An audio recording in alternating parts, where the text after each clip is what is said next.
19세기에 영국이 낳은 유명한 시인이 있습니다. 낭만파 시인인 바이런이라는 시인이 있는데요. 그의 대표작이 미완성 서사시 묶음의 유명한 시집이 있습니다. 돈주환이라는 대서사시인데요. 그 돈주환에서 바이런이 이런 유명한 말을 남겼습니다. 들어보세요. 이브가 사과를 따먹은 이래 배고픈 죄인으로서의 인간의 행복은 대부분이 먹는 음식에 좌우된다는 것을 인간의 역사는 증명한다. 인간의 행복이 먹는 음식에 좌우된다는 것은 인간의 역사를 통해서 보면 알 수 있다, 이런 말이죠. 뭐 인간의 역사까지 갈 필요가 있을까요? 저는 제 개인만 봐도 음식이 얼마나 우리 행복과 관련되어 있는지 금방 알 수가 있을 것 같아요. 저는 배고프면 짜증납니다. 막 그냥 화가 나고요. 근데 배부르면 그냥 만사가 행복해요. Life is beautiful. 그냥 인생이 행복해 보여요. 와이프하고 늘 싸운 것 중에 하나가 음식 때문이에요. 밥 먹으라고 불러가면 밥이 아직 안 나온 거예요. 아니, 밥이 왜 안 나왔냐고, 그 왜 불렀냐고, 그러면 그것도 못 참냐고, 그렇게 해서 이제 싸우는 경우들이 있는데요. 결론은 음식이 딱 우리 배에 배불리 들어가면 행복해지잖아요. 그래서 금강산도 식후경이라는 말이 있지 않습니까? 음식이 행복을 좌우한다라는 어떤 절대적 일반화에는 조금 우리가 이렇게 거부감이 느끼지만, 그래도 음식이 우리 인생에 행복을 주는 원초적 본능의 중요한 요소라는 것에 대해서는 아무도 부인하지 않을 겁니다. 왜 제가 이렇게 음식의 이야기를 하면서 설교를 시작하냐면요, 오늘 본문의 말씀도 이 음식과 관련된 사건의 이야기이기 때문에 그래요. 이스라엘 백성이 음식 때문에 얼마나 행복했다가 또 얼마나 불행하고 불평하는지를 오늘 본문은 너무나 잘 보여주는 말씀이기 때문에 그렇습니다. 이스라엘 백성은 지금 출애굽해서 광야의 여정길에 있지 않습니까? 기억나시죠? 출애굽해서 숫곳이라는 곳에 처음으로 야영을 하고 진을 치고요. 그리고 비하히로스에 내려와서 홍해를 만나게 되죠. 그리고 홍해를 기적같이 건너서 마라라는 곳에 가는 길에 광야의 3일 길을 물이 없이 지나다 보니까 얼마나 목이 말랐겠어요. 그래, 마라라는 곳 도착해서 물을 마셨었는데 그 물이 써서 마시질 못하고 결국은 계속 목마름을 경험을 하게 되죠. 하나님께 원망하고 모세께 원망합니다. 그럴 이스라엘 백성들을 하나님께서 엘림으로 인도하셔서 엘림에 딱 도착했더니 물이 풍성한 거예요. 샘물 하나도 아니고 12개의 샘물이 물을 풍성히 이스라엘 백성에게 주었고요. 물뿐만이 아니라 70여 그루의 종려나무가 높이 솟아서 지치고 힘든 이스라엘 백성들에게 시원한 그늘을 제공해 주는 엘림에 도착을 한 것이죠. 그냥 광야에 마치 천국 같은 오아시스를 엘림에서 만나고 물을 많이 마시고 그늘 속에서 이스라엘 백성들이 이제 휴식을 취하고 있는 거죠. 그런데 우리가 여기서 알아야 될 것은 아무리 엘림이 좋아도 이스라엘 백성은 엘림에서 계속 머물 수가 없죠. 왜냐하면 엘림은 하나님이 이스라엘 백성이 가고자 하시는 최종 목적지가 아니거든요. 하나님이 가고자 이스라엘 백성 이끄시는 그 이스라엘 백성 있어야 할 자리는 하나님 약속하신 가나안 땅이잖아요. 믿는 사람은요, 아무리 내가 좋아도 이것이 좋습니다라고 해도 그것이 하나님이 원하는 자리가 아니고 하나님이 계획한 자리가 아니면 하나님이 원하시는 자리로 언제든지 나아가는 것이 믿음의 사람의 모습이에요. 여러분이 있는 그 자리가 아무리 좋아도 하나님이 원하시는 자리가 아니면 하나님이 원하시는 자리로 나아가는 믿음 있게 간절히 축복합니다. 그래서 이스라엘 백성들이 이제 오늘 출애굽 16장에 보니까 그 엘림을 떠나서 아주 밑에 있는 꼭지점이 시내산 쪽으로 내려가는 그 중간 지점에 신광야를 지나가는 그 가운데 일어난 사건의 말씀이에요. 16장 1절을 보실까요? 보시면 이스라엘 자손의 온 회중이 엘림에서 떠나 엘림과 시내산 사이에 있는 신광야에 이르니 애굽에서 나온 후 둘째 달 15일이라 그래요. 엘림을 떠나서 한 2달 동안 광야인 신광야를 지나가면서 지금 시내산 쪽으로 내려가는 여정인 것을 알 수가 있죠. 한번 우리 지도를 보실까요? 지도를 보시면 우리가 말씀드린 대로 숫곳을 지나고 홍해를 넘어서 마라와 엘림을 지나서 밑에 있는 시내산 광야로 가는 길에 화살표 보시면 신광야라는 곳이 바로 그 중간 지역에 있는 것을 보게 됩니다. 이 신광야를 지날 때예요. 그런데 문제가 생겨요. 신광야를 지나면서 어떤 문제가 생깁니까? 가지고 온 음식이 다 떨어졌어요. 먹을 양식이 없는 거예요. 출애굽기 16장 3절에 먹을 양식이 떨어진 이스라엘 백성들의 반응이 나와요. 16장 3절을 보니까 이스라엘 자손이 그들에게 이르되 우리가 애굽 땅에서 고기 가마 곁에 앉아 있었던 때와 떡을 배불리 먹던 때에 여호와의 손에 죽었더라면 좋았을 것을 너희가 이 광야로 우리를 인도해 내어 이 온 회중이 주려 죽게 하는도다. 신광야에 도착해서 먹을 것이 없을 때 이스라엘 백성들의 반응이 뭐죠? 원망하고 불평하는 거예요. 너무나 익숙한 모습 아닙니까? 특히 이스라엘 백성들은 무슨 문제만 생기면, 그래서 그 문제가 생길 때마다 입만 열면 불평하고 원망하는 거예요. 여기도 보니까 어떡합니까? 불평하고 원망한다라고 말합니다. 참 불평과 원망의 선수들이에요. 불평하는 그 입술, 원망하는 그 마음 힘들지 않을까요? 우리 주위에도 입만 열면 불평하고 원망하는 사람들 많죠. 그런데 그 불평하고 원망하는 그 사람 나는 힘들 것 같아. 불평하고 원망하는 그 입술과 마음은 참 무겁잖아요. 반면에 우리가 입을 열면 기쁘고 감사한 일로, 그리고 감사한 마음으로 여러분 입을 열어 말을 할 때나 그 감사한 마음을 가질 때 훨씬 마음이 가볍잖아요. 기쁘잖아요. 인생을 살면서 삶의 여러 정황들이 왜 없겠습니까? 힘들고 어려운 일도 있고 뭐 그리스도인이라고 그 피해 가겠습니까? 아니죠. 같은 여러 상황을 만난다 할지라도 여러분 기도합니다. 여러분 입속에서 불평과 원망 대신 기쁨과 감사로 채워지는 그러한 은혜가 있기를 간절히 축복합니다. 이스라엘 백성들은 불평해요. 저는 그런데 불평하는 그 이스라엘 백성을 듣고 있는 그 하나님의 마음이 어떨까 궁금해요. 참 문제 생길 때마다 말도 안 되는 일로 불평 원망하는 그 이스라엘 백성과 그렇게 은혜를 베풀었건만 말도 안 되는 불평과 원망으로 계속하는 그 원망을 듣는 하나님은, 여러분 묻고 싶어요. 그렇게 말도 안 되는 것을 늘 원망하는 이스라엘 백성 힘들겠어요? 말도 안 되는 원망을 듣는 여러분 하나님이 힘드시겠어요? 사람과 대화해 보면요, 너무나 수준이 안 되는 대화를 하는 사람들이 있어요. 그런데 수준이 안 되는 대화를 하는 사람은 자기가 수준이 안 되는지 몰라. 그래서 막 대화해요.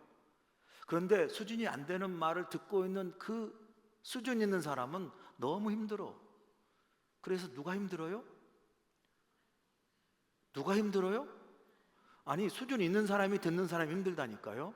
근데 여러분 묻고 싶어요. 여러분 수준 없는 사람이에요? 수준 있는 사람들이에요? 하나님이 훨씬 더 힘들지 않겠어요? 여러분 하나님의 입장, 마음을 한번 헤아려 보세요. 나 힘드실 것 같아. 그 하나님이 어떻게 반응하지 궁금해요. 하나님이 어떻게 반응하시나요? 오늘 16장 2절 12절에 나와 있죠. 16장 12절에 내가 이스라엘 자손의 원망함을 들었노라. 그들에게 말하 이르기를 너희가 해질 때에는 고기를 먹고 아침에는 떡으로 배부르리니 내가 여호와 너희 하나님인 줄 알리라 하라 하시니라 그래요. 하나님은 그렇게 원망을 들으시고도 화가 안 나시는가 봐. 우리는 원망을 자꾸 듣고 참다 못해 그만해 그럴 것 같은데, 하나님은 그냥 물 없으면 물 없다고 원망하고, 그 원망하는 이스라엘 백성들을 들으면서 이렇게 말씀하시죠. 원망함을 들어서 그래 내가 아침에는 떡으로 저녁에는 고기로 먹여줄게, 내가 너희를 돌보는 하나님이 아니냐라고 말씀하는 거예요.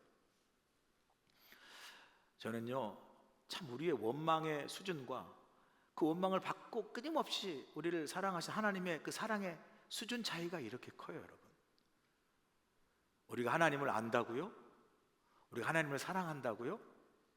여러분, 우리가 하나님의 아는 그 수준, 하나님을 사랑하는 그 수준은요, 하나님이 우리를 아시고 우리를 사랑하는 수준과는 비교가 안 되는 거예요. 그래서 항상 그 수준 차이에 존재하는 게 뭔지 아세요?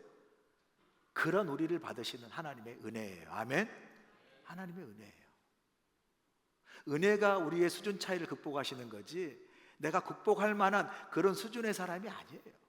그게 바로 은혜인 거예요. 그래서 하나님께서 약속하신 대로 저녁에는 아침에는 만나로, 저녁에는 메추라기로 주세요. 본문 13절 보세요. 저녁에는 메추라기가 와서 진에 덮이고 아침에는 이슬이 진주에 있더니 그래요. 특별히 오늘 본문은 아침에 내려주신 만나에 대해서 말씀을 하세요.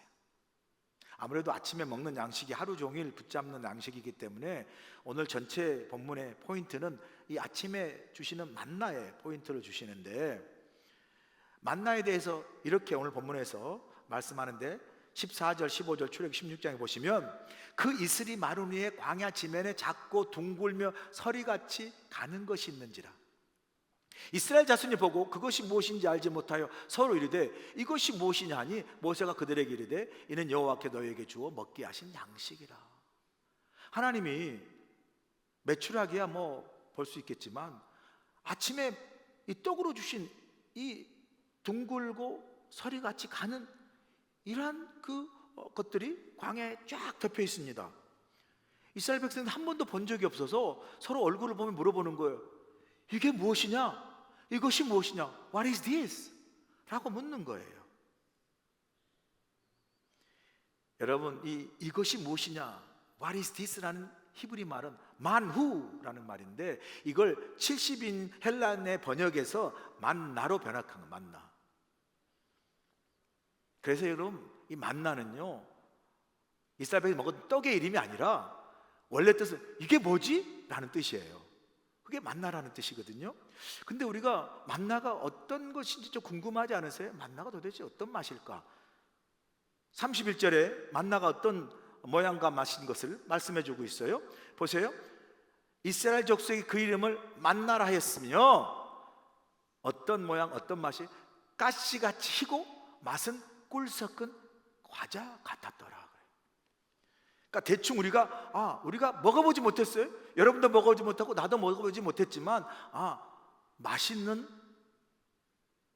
음식이었구나. 맛있는, 그러니까 우리 한국으로 하면 꿀 묻힌 뭐 찰떡? 미국 같으면 시럽 입힌 뭐 와플? 뭐 이런 거 아니겠어요? 비슷할 것 같아요. 분명한 건 맛이 있어요. 만나요. 그래서 이름도 만나. 맛이 있다라는 말이에요.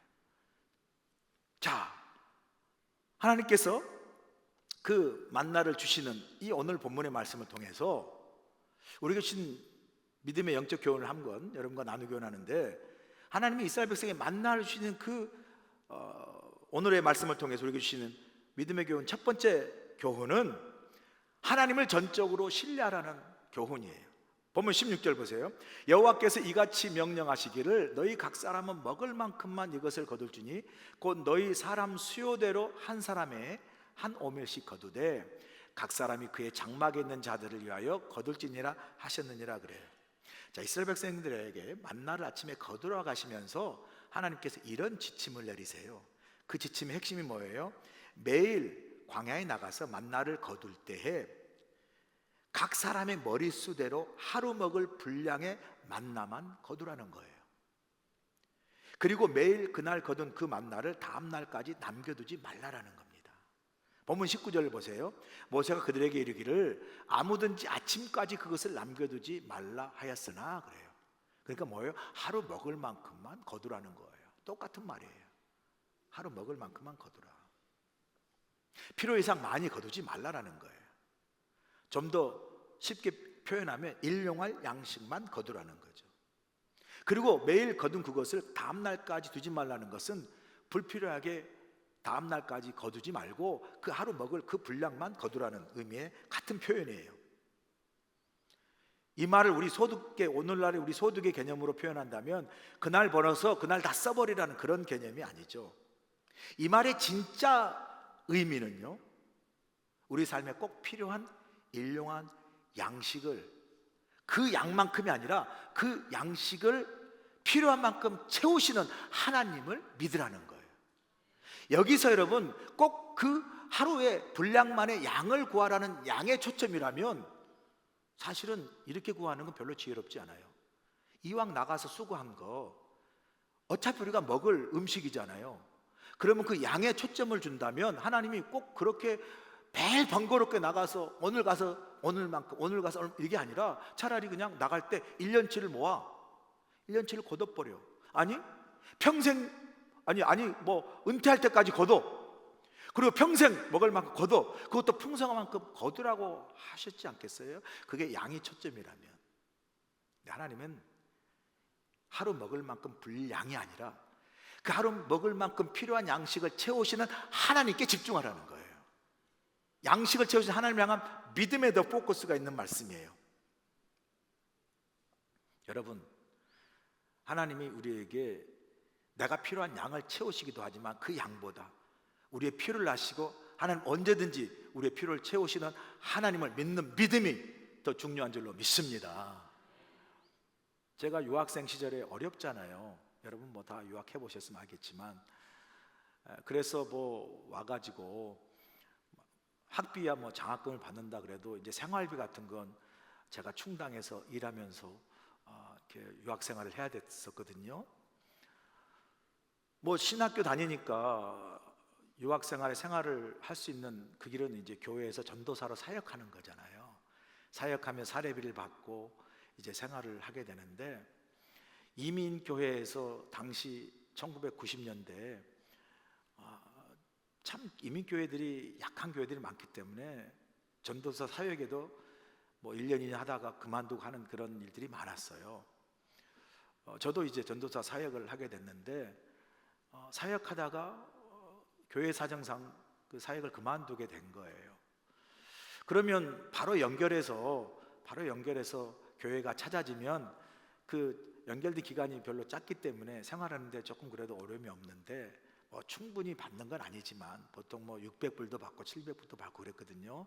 일주일에 2번씩 가서 봉사하고. 그런데 이제 그 기간이 좀 길어지면 어려움을 겪는 거죠. 근데 저도 이제 사역을 그만두고 새로운 사역을 찾아야 되는데 금방 찾아지지 않지 않습니까? 그러다 보니까 이제 점점 생활하는 게 어려워지는 거예요. 그러다가 결국은 수중에 몇 달러밖에 없는 그런 상황까지 오게 된 적이 있었거든요.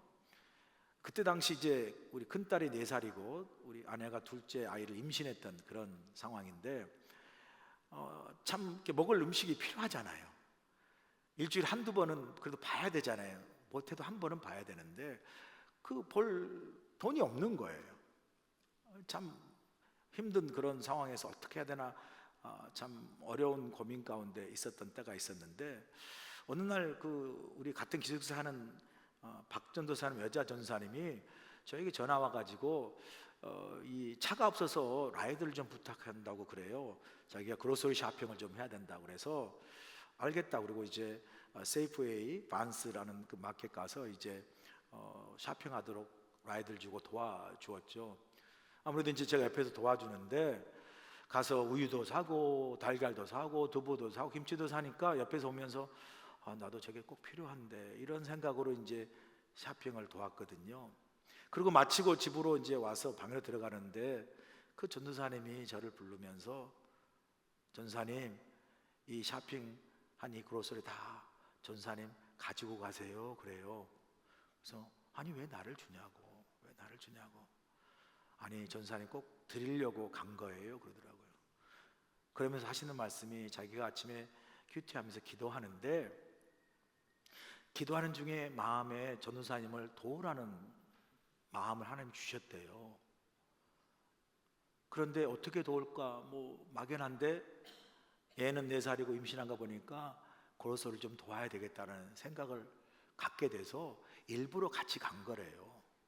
그리고 그 그로서 자평을 하고 도와서 이제 딱 저에게 주고 그러면서 이제 말씀을 하고, 그래서 제가 그걸 받고 방으로 들어오는데 참 이렇게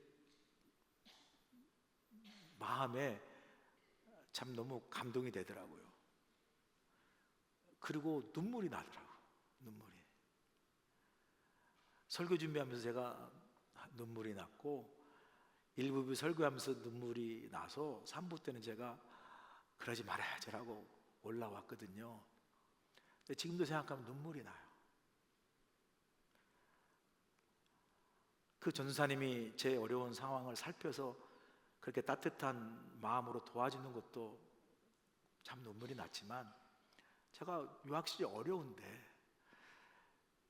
어려운 그 상황을 형편을 아시고 하나님께서 전도사님을 통하여서 저에게 이렇게 필요한 일용한 양식을 공급해 주신 그 하나님의 그 따뜻한 사랑과 은혜를 경험하니까 마음에 눈물이 나더라고요. 마음에 눈물이 나.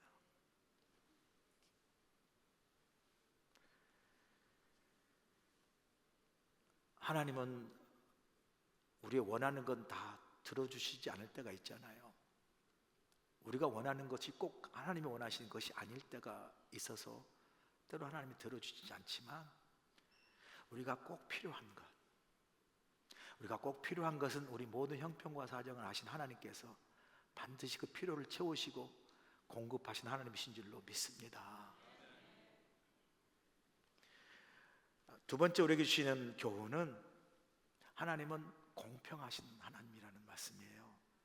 보면 18절 보시면 오멜로 되어 본즉 많이 거둔 자도 남음이 없고 적게 거둔 자도 부족함이 없이 각 사람은 먹을 만큼만 거두었다라고 이야기합니다.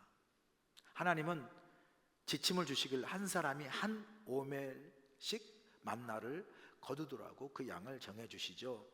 한 오멜은 약 12리터의 정도의 양이거든요. 근데 오늘 본문에 보니까 한 사람이 한 오멜씩 만나를 거두었는데 많이 거둔 사람도 남지 않고 적게 거둔 사람도 부족하지 않았다라고 증거를 해요. 이 고백 속에는 하나님은 참 공평하신 하나님이다라는 것을 우리에게 말씀해 주고 있거든요. 사람들이 나가서 만나를 거두는데 여러분 기억하시죠? 사람의 수대로 걷는 거거든요. 가족이 10명은 10오멜을 거둘 수 있는 거고 가족이 5이면 5오멜을 거둬야 되는 것인데, 다른 사람이 많이 거둘 때 내가 거두러 나갈 때 나는 저 사람이 저렇게 많이 거두는데 내가 거둘 게 없는 거 아니야? 저 사람이 저렇게 많이 가져가니까 내가 가져가야 할 만나가 부족한 것이 아닌가? 라는 것이 아니라는 거예요. 내가 보기에 저 사람이 많이 거둔 것 같고 그래서 내가 적게 거둔 것 같은데 모두 만나를 거두고 나서 돌아보니까 모두에게 부족함 없이 필요한 모든 양을 하나님이 공평하게 주셨다라는 거예요. 우리 여기서 오해하지 말아야 될 게 뭐냐면요, 물론 하나님이 공평하시다는 의미는 하나님이 모든 사람에게 똑같은 양의 만나를 주시고 그래서 모든 사람이 하나님으로부터 똑같은 양을 만나를 받았다라는 이 공산주의적인 획일적인 균등을 이야기하는 게 아니에요. 여러분, 가족 수대로 걷다 보면 어떤 사람은 많이 거둘 수 있고요, 어떤 사람은 적게 거둘 수 있다라는 거예요. 그래서 많이 거둔 사람과 적게 거둔 사람의 양의 단순 비교를 통하면 많이 거둔 사람에게는 그 사람이 많은 것이 보이고 적게 거둔 사람은 자기의 부족함이 보여서 그게 불평과 원망의 하나의 원인이 될 수 있지만 그게 아니라는 거예요. 후에 걷고 나서 사람의 수대로 각 5멜씩 거둔 것을 나중에 계산해 보니까 모든 사람이 부족함 없이 필요한 만큼 각기 그 자기 식량의 만나를 거두었다라는 거예요. 결국 모든 사람이 부족함 없이 공평하게 거두게 하셨다라는 거예요. 여러분, 하나님의 공평하심은요, 모든 사람이 똑같다는 획일적인 공평과 균등이 아니라 하나님의 공평하심은 하나님이 오직 우리 각자 우리 사람의 필요를 아시고 그 형편에 따라 부족함 없이 채우시고 공급하시는 하나님의 신실하심을 하나님의 공평하심으로 우리에게 오늘 교훈해 주는 거예요. 아멘이시죠? 여러분, 송명희 시인 잘 아시잖아요. 송명희 시인이 1963년도 생이거든요. 그런데 이분이 어렸을 때 의사의 실수로 뇌를 다쳐서 온몸이 비틀리고 그리고 온몸이 마비되는 중증 뇌성 마비의 장애를 갖게 되잖아요. 그런 장애를 극복하고 예수님의 그 은혜와 복음을 증거하는 일에 얼마나 귀하게 지금 일하고 있습니까? 여러분, 그런 가운데도 뭐 국내외적으로 간증을 다니고 또 25권의 책을 내고 100곡이 넘는 주옥 같은 찬양 가사를 이렇게 지어내거든요. 한 글자를 쓰는데 30분에서 1시간 걸린다고 그래요. 우리는 금방 쓴 한 글자도 30분에서 1시간 걸린다고. 누가 봐도 송명희 시인의 그 삶 자체, 의사의 실수로 온몸이 뒤틀리고 마비되어서 그 스스로가 자기 인생을 볼 때 하나님, 왜 내게 이런 고통을 주시고 왜 내 인생을 이렇게 불공평하게 만드셨습니까? 그렇게 소리질러 그의 삶의 원망과 불평을 내쏟아도 그걸 듣는 우리가 그럴만도 하다라고 말할 정도의 삶의 환경이잖아요. 그렇게 원망을 쏟아내도 그 원망이 원망으로 들리지 않고 참 안 됐다라는 궁휼한 마음으로 들릴 만한 그러한 인생의 환경이잖아요. 그런데 그가 그렇게 삶이 참으로 불공평하고 참으로 삶이 원망된다는 그런 삶의 상황 속에서도 송명희 시인이에요. 하나님께서 어떻게 고백합니까? 이렇게 고백하지 않습니까? 하나님은 공평하신 하나님이십니다. 하나님은 공평하신 하나님이십니다. 우리가 잘 아는 송명희 시인이 쓴 나 가진 것, 나 가진 재물 없으나라는 그 시를 보면 송명희 시인의 그 믿음의 고백이 잘 담겨져 있습니다. 나 가진 재물 없으나, 나 남이 가진 지식 없으나, 나 남에게 있는 건강 있지 않으나, 나 남이 없는 것 있으니, 나 남이 못 본 곳을 보았고, 나 남이 듣지 못한 음성을 들었고, 나 남이 받지 못한 사랑을 받았고, 나 남이 모르는 것을 깨달았네. 그러면서 이렇게 고백해요. 공평하신 하나님이 나 남이 가진 것 나 없지만 공평하신 하나님이 나 남이 없는 것 갖게 하셨네 고백해요. 우리는 살면서 여러분, 내가 가지지 못한 것을 남이 가졌을 때 왜 나는 가지지 못했냐고, 왜 저 사람만 가졌냐라고 우리가 비교하고, 그리고 그 사람이 내가 갖지 못한 그것을 가진 그 사람을 부러워하고 샘을 내고 그것 때문에 불평 원망할 때가 있지 않습니까? 그래서 하나님 불공평합니다, 하나님 공평하지 않습니다 라고 우리가 말할 때가 얼마나 많아요. 삶의 환경 속에서. 그런데 동시에 우리가 살면서 또 뭘 경험합니까? 그게 우리 인생의 한 부족한 단면이기도 하지만 또 한편 우리가 살면서 경험하게 되는 것은 송명희 시인의 고백처럼 나 남이 가진 것 나 없지만, 나 남이 가진 돈이나 물질이나 명예나 권세 가지지 못했지만 돌아보니까, 내 인생을 살펴보니까 공평하신 하나님이 나 남이 없는 것 갖게 하신, 내게 베푸신 은혜와 축복이 있는 것 또한 우리가 발견하지 않습니까? 아멘이십니까? 발견하잖아요. 송명신처럼 나 가진 재물 없고 가진 지식 없고 건강 없지만 나 남이 가지지 못한 것 가진 게 있잖아요. 내가 갖지 못하고 남이 갖는 것만 보지 마시고 남이 갖지 않았지만 내가 가진 게 무엇인지 돌아볼 때 믿는 우리에게는 믿지 않는 사람에게 없는 하나님이신 구원의 은혜가 있고 자녀되게 하신 은혜가 있고 자녀들을 돌보시고 인도하시고 살피시는 하나님의 은혜가 있는 줄로 믿습니다. 그래서 그걸 깨닫게 보니까 송명희 시인이 이렇게 결론적으로 고백하지 않습니까? 공평하신 하나님이 남이 가진 것 나 없지만 공평하신 하나님이 나 남이 없는 것 갖게 하셨네. 하나님은 공평하세요, 여러분. 지금 내가 누리는 생명, 건강, 자녀 이 모든 것이 하나님 내게 주신 은혜와 축복이에요. 제게 두 딸이 있어요, 여러분. 두 딸이 아시잖아요. 제가 두 딸을 딱 낳고 기르면서 제가 꿈이 있었고 비전이 있었어요. 하나는 큰 딸은 고등학교 졸업하고 동부의 명문인 하버드 대학교를 가고 둘째 딸은 서부의 명문 스탠포드 대학교를 보내려고 그랬어요. 그게 제 꿈이었는데 그런 우리 딸은 안 가고 제 친구 목사 딸은 하버드 대학을 갔어요. 근데 하버드 대학 갔다고 카톡 보내고 메시지 보내고 이메일도 보내고 누가 보내라고 그랬어요 제가? 물어봤냐고요. 입학시간 사진 보내고 진짜 꼴 보기 싫어가지고 막 보내는 거예요. 아니 내가 보내달라고 말도 안 하고요. 요청도 안 했어요. 근데 마구잡이로 막 보내는 거예요. 내가 보내려고 했던 건 못 가고 친구 목사가 내가 원하는 것을 가지고 보냈더라고요. 우리 두 딸이 엄마 닮아가지고 못 간 거예요. 엄마 닮아가지고 나를 닮았으면 갔을 텐데 엄마 닮아가지고 못 가버린 거야. 저 살아남도록 기도해 주세요.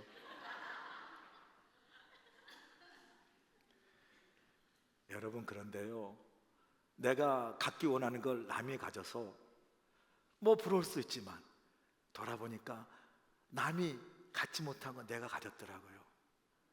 대학 잘 졸업해서 그리고 늦지막이지만 잡을 잡고 열심히 일하고 건강하게 참으로 사랑스럽게 두 딸로 내게 있는 게 얼마나 큰 은혜요 축복입니다. 할렐루야. 저 두 딸 있는 사람이 여러분, 딸 없는 사람에 비하면 나는 가진 게 이렇게 많잖아요. 아멘이시죠? 하나님은요, 세상은 막 우리에게 1등 되라고, 넘버원 되라고 비교하고 경쟁하면서 막 푸시해요. 그래서 1등만, 넘버원만 살아남는 그런 세상이지만 하나님은요, 우리에게 1등하고 넘버원 하지 말라고 말씀하신 적이 없어요. 우리에게 너는 세상에서 유일하게 하나밖에 없는 존귀한 자녀라, 온리 원으로 우리를 살게 하시고 비교함 없이 경쟁 없이 하나님이 공평하게 모두를 존귀한 자녀로, 하나님의 축복된 자녀로 우리를 부르시고 축복하신 줄로 믿습니다. 하나님이 공평하시면 아멘. 다시 한번, 하나님이 공평하신 하나님은 아멘. 할렐루야. 공평하신 하나님이세요. 세 번째 우리에게 주시는 교훈은 안식일을 거룩하게 지키라는 교훈이에요. 23절 보세요. 모세가 그들에게 이르되 여호와께서 이같이 말씀하셨느니라. 내일은 휴일이니 여호와께 거룩한 안식일이다. 너희가 구울 것은 굽고 삶은 것은 삶고 그 나머지는 다 너희를 위하여 아침까지 간수하라 그래요. 여기 핵심 포인트는 이거예요.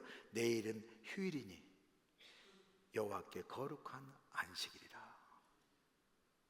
휴일만 생각하고 좋아하지 마시고요, 패케이션하고 떠나는 게 아니라 내일은 휴일인데 그 휴일이 어떤 날이라고? 여호와께 거룩하게 안식하는 날이라는 거예요. 그런데 여러분 기억하세요? 안식일 전에는 하나님이 이스라엘 백성에게 하루분의 만나만 거두라고 명령하시고 그 거둔 만나를 다음날 아침까지 두지 말라고 명령하세요. 혹시라도 이 명령을 지키지 않고 다음날 아침까지 둔 만나는 어떻게 해요? 벌레가 생기고 상해서 먹을 수가 없다라고 이야기해요.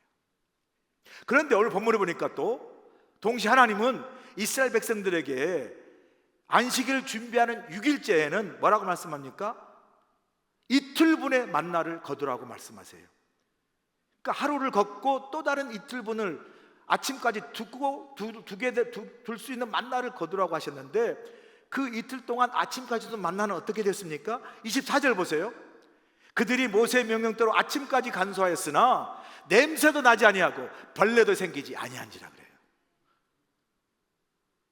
안식일 전에는 매일 거두고 조금 더 다음날까지 둔 그 음식은요, 다 상해서 벌레가 생겼어요. 뭐예요? 먹을 수가 없다는 거예요. 동시에 안식을 지키기 위해 이틀분을 거두어서 주일날 아침 안식일까지 두는 그 만나는 벌레가 생기지 않고 상하지 않았다는 거예요. 여러분, 음식은요, 먹을 수 없으면 생명이 없는 거예요. 그러나 음식은요, 여러분이 먹을 수 있으면 여러분의 육신을 살리고 여러분 인생을 살리는 생명이에요. 음식은 먹을 수 있을 때 생명입니다. 안식일을 지키기 위하여 이틀분의 만나를 거두어도 그 다음날 주일 아침 안식일까지 둔 그 만나에 벌레가 생기지 아니하고 상하지 않는 건요, 안식일은 단순히 우리가 지키는 하나의 주일이 아니라 안식일은 뭐예요? 안식일은 생명의 날이라는 거예요. 생명의 날. 안식일은요, 생명의 날이에요.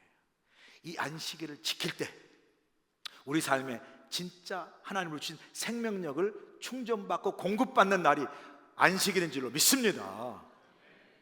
안식일은 여러분, 그래서 우리가 선택하는 선택사항이 아니에요. 이 안식일을 지키는 것, 이것은요, 선택이 아니라 이 안식일을 지키는 것이 곧 우리의 생명을 지키는 거예요. 안식일에 남겨둔 만나는 벌레가 생기지 아니하고 상하지 않아요. 안식일로부터 우리가요, 하나님으로부터 생명을 공급받는 줄로 믿습니다. 요한복음 15장 4절에 주님께서 말씀하세요. 내 안에 거하라 나도 너희 안에 거하리라. 가지가 포도나무에 붙어 있지 아니하면 스스로 열매를 맺을 수 없음 같이 너희도 내 안에 있지 아니하면 그러하리라. 안식일은요, 우리가 포도나무와 가지처럼 우리가 하나님 앞에 붙어 그 안에 거함으로 하나님부터 우리의 생명을 공급받고 그 생명의 능력으로 인생의 열매를 맺어가는 하나님의 축복의 날인 줄로 믿습니다. 여러분, 운전하실 때 신호등을 두 색깔이 중요해요. 노란색은 지나가는 색이니까 그 두 색, 하나는 파란불, 하나는 빨간불이에요. 파란불이면 지나가는 겁니다. 빨간불이면 멈추어 서는 거죠. 빨간불인데도 여러분 무시하고 지나가면요, 사고나고 생명을 잃습니다. 중요한 질문 여러분이 묻습니다. 여러분 집에 있는 달력에 주일날은 무슨 색깔? 파란색? 빨간색. 대답한 분이 왜 500명밖에 안 돼요? 1000명이 모였는데. 생명인들이 많이 계세요. 주일날은 빨간색이에요. 세상으로 나가는 것을 멈추고 하나님께 들어와 예배하는 생명의 날인 줄로 믿습니다. 이건 무시하면요, 이 안식일 무시하고 주일을 무시하면 사고납니다. 생명을 잃습니다. 이게 주시는 중요한 메시지예요. 안식일을 생각하면요, 저는 두 사람이 생각이 나요. 지난번 교회에 한 권사님과 박 권사님이 생각나요. 남자 권사님과 여자 권사님이에요. 한 권사님은요, 트럭 운전하시는 트러커예요. 한번 트럭 운전에 일하러 나가면요, 5일 내내 본토에 샌프란시스코, 뉴욕, 플로리다, 텍사스 다 도는 거예요. 그래서 딜리버리하고 다시 딜리버리 받고 오는 그 일을 하는 거거든요. 근데 이 한 권사님에게는 한 가지 중요한 철칙이 있어요. 그건 뭐냐면, 본부에서 자신이 딜리버리 해야 할 모든 플랜을 받을 때 반드시 3일, 4일, 5일을 다 본토, 대륙을 다 돌아도 꼭 주일날에는 LA 교회에 와서 예배할 수 있는 스케줄을 받아요. 다른 주일날 끼어서 하는 것이면 그게 크게 돈이 돼도 노합니다. 노예요. 그리고 본토에서 다 돌고 이제 LA로 교회로 오는데, 제가 가끔 권사님 피곤하지 않으세요? 웬만하면 그냥 주무시고 괜찮아요. 그래도 아니 목사님, 모든 딜리버리하고 토요일날 와가지고 자고 오시는 게 아니에요. 주일날 새벽에 와서 샤워하고 바로 오는 거예요. 그럼에도 불구하고 주일날 예배를 드리기 위해서 올 때 얼마나 기쁜지, 잠이 오지 않고 너무 기뻐서 그냥 신나게 달려옵니다. 그러고 예배 드려요. 주일 지키는 것을 통해서 선택해서 하는, 그래서 삶이 마이너스처럼 보여도요, 주일을 지키고도 그분의 삶이 풍성한 축복과 은혜를 누리고 사는 줄로 믿습니다. 또 한 분이 생각나요. 한 권사님 여자분이세요. 미국에서 대학 나오고 똑똑해요. 비즈니스가 잘 돼서 열심히 일해요. 그래서 제가 가끔씩 주로 주일 예배를 자주 빠져요. 제가 가끔 신방 가서 권사님, 주일 예배 나와 예배 같이 드리면 얼마나 좋겠습니까? 주일 성수하세요. 그리고 그분이 나와 주일 성수하고 교회 도우면 능력도 있고 똑똑하고 교회에 많이 도움이 될 것 같더라고요. 그런데 그렇게 목사님 일이 너무 바빠가지고요 그러시더라고. 그러던 어느 날 암이 걸리셨어요. 주일 안 지키면 암 걸린다는 소리가 아니라 암은 누구든지 걸릴 수 있어요. 그분의 고백 때문에 이 간증을 하는 거예요. 제가 신방 갔어요. 그랬더니 그분이 그러시더라고. 목사님, 참 제가 후회가 돼요. 목사님 말씀도 열심히 교회를 다니고 주일 잘 지키고 예배를 드렸으면 참 좋았을 텐데 제가 그러지 못한 게 참 후회스럽습니다. 했던 고백 때문에 나누는 거예요. 그리고 62세에 돌아가셨거든요. 너무 안타깝더라고요. 여러분, 안식일은요 우리가 지키고 지키지 않는 선택사항이 아니라 그 안식일은 하나님께서 우리에게 생명을 공급하시는 생명의 날인 줄로 믿습니다. 여러분, 6일 동안 열심히 일하고 더 채운 그 만나는 상하고 벌레가 생겼어요. 그런 안식일에서 일하지 아니하고 오히려 거둔 그 만나는 어떻게 해요? 벌레가 생기지 않고 상하지 않는 거예요. 안식일이 마이너스라고요? 손해라고? 아니에요. 안식일은요 2배, 3배 하나님의 축복의 날, 생명의 날, 은혜의 날인 줄로 믿습니다. 안식일을 거룩하게 지키심으로 여러분이 예배를 드리는 게 아니라 예배가, 이 거룩한 주일이 여러분을 지키는 거예요. 이 안식일 날 하나님을 공급하는 생명을 붙들고 세상에 나아가 여러분의 힘이 아닌 하나님이 공급하신 그 생명과 능력으로 살아가는 믿음의 사람, 능력 있는 사람이 되시길 주로 간절히 축원합니다. 기도하시겠습니다. 하나님 감사합니다. 주의 거룩한 말씀을 받습니다. 매일의 일용할 양식이 우리에게 꼭 필요하지만 필요한 양식의 양보다 그 양식을 공급하신 하나님을 믿는 믿음을 허락하여 주시옵소서. 우리 삶의 그 어떤 것도 공평하게 우리를 은혜 베푸시고 축복하신 하나님을 늘 붙잡고 안식일을 거룩하게 지킴으로 하나님 주신 그 생명과 능력으로 세상을 넉넉히 승리하는 축복의 사람, 안식의 사람 되도록 함께하여 주시옵소서. 예수님의 귀하신 이름으로 기도합나이다. 아멘. 이제는 우리 주 예수의 크신 은혜와 우리 하나님 아버지의 무한하신 사랑하심과 성령님의 감화감동 역사하심이 하나님 우리 가운데 임재해 주셔서 우리의 연약함을 주께서 붙들어 세우셔서 우리 삶의 모든 걸 합하여 우리의 필요한 모든 걸 채우신 하나님, 그 신실한 하나님을 늘 믿음으로 바라보게 하시고 삶에 때로는 아버지 하나님 공평하지 않는 것까지도 공평하게 바꾸시는 하나님의 놀라운 은혜를 붙들고 세상에 나아가 하나님의 능력과 하나님의 나라를 이 땅에 아름답게 세워가는 능력 있는 그리스도의 삶을 우리 모두가 살아갈 수 있도록 함께하여 주시옵기를 예수님의 귀하신 받들어 간절히 축원하옵나이다. 아멘. 해외 최초의 한인교회로 하나님의 사명을 감당하고 있는 우리 교회는 120여 년이 지난 오늘까지 굳건하게 이곳에서 자리를 지키고 있습니다. 우리 교회는 하나님의 크신 은혜와 인도하심 가운데 성도들의 끊임없는 기도와 헌신으로 우리에게 맡겨진 사명들을 충성스럽게 감당하고 있으며 모든 감사와 찬양을 올려드리고 있습니다. 성도들의 영적 성장과 양육을 위해 말씀으로 나아가며 청년이든 자녀든 젊은이든 노인이든 하나님의 꿈을 손에 쥐들고 함께 그 꿈을 이루어나가는 우리 교회, 우리 모두가 될 주님을 간절히 축원합니다. 속회 모임, 새가족 클래스, 성경 믹잡기, 커피 브레이크, 러브 인카운터, 1대1 제자 양육, 성경 통신 그리고 제자 훈련 등 다양한 프로그램들을 통해 하나님의 말씀을 더욱 깊이 묵상하고 하나님께 더욱 가까이 나아가도록 열심을 다하고 있습니다.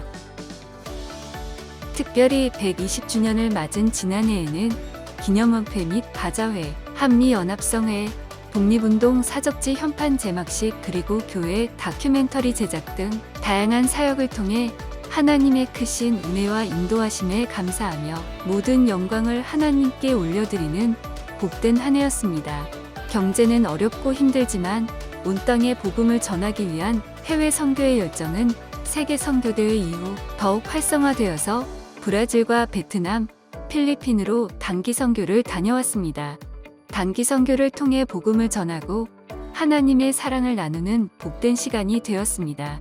지역을 사랑하며 영혼을 사랑하는 마음으로 매일같이 피켓 전도로 복음을 전하고 있으며 지역을 청소하고 무숙자들에게 음식을 나누면서 이웃 사랑을 몸으로 실천하고 있습니다.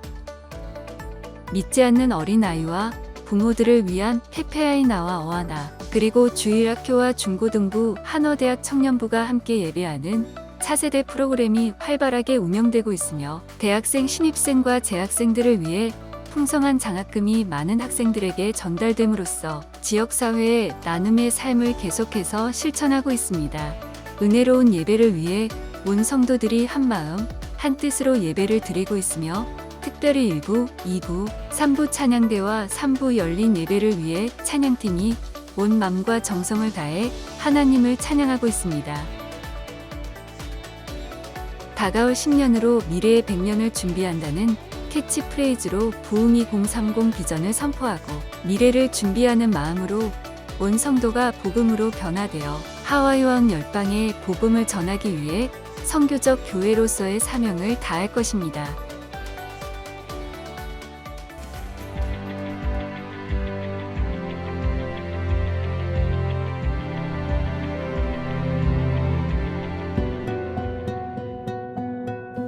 Aloha! This is Inju Huang, serving both the preschool and kinder children who God has given to us. We raise our children with the love of God along with wonderful teachers. We're sharing the gospel in various ways so that our children can easily learn the words of God. We are gladly serving our children so that they can experience joy, happiness, and God's love through our ministry. I hope to see you soon. Mahalo! Aloha and welcome. I am Director Ellen No for Awana and Elementary Ministry. Together, teachers and I work together to strengthen our children's faith walks through the words of God, praise, and fellowship. Awana is a global program designed for the discipleship of over 4 million children. We invite you to join us in Awana and Sunday worship, and we look forward to seeing you soon. God bless you all. Aloha! Hello, my name is Nathan Lee, and I am the youth pastor for our beloved 6th to 12th graders. Our youth ministry is a safe and encouraging community for students to build a firm foundation in their faith, identity, and future. During these years, students are trying to figure out who they are while learning how to successfully navigate and lead their lives. We hope to come alongside our youth during these formative years to support, encourage, and guide them with the Word of God and His love. Our vision is to see a youth that is awakened to the reality of Jesus Christ and to live passionately for Him.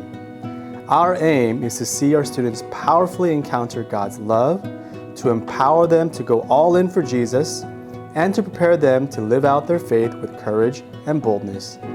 Our prayer is that our students will discover their eternal security in the purpose and the hope of the gospel as they experience the living power of the Holy Spirit in their personal lives.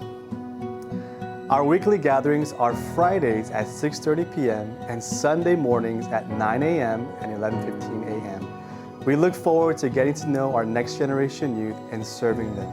Mahalo!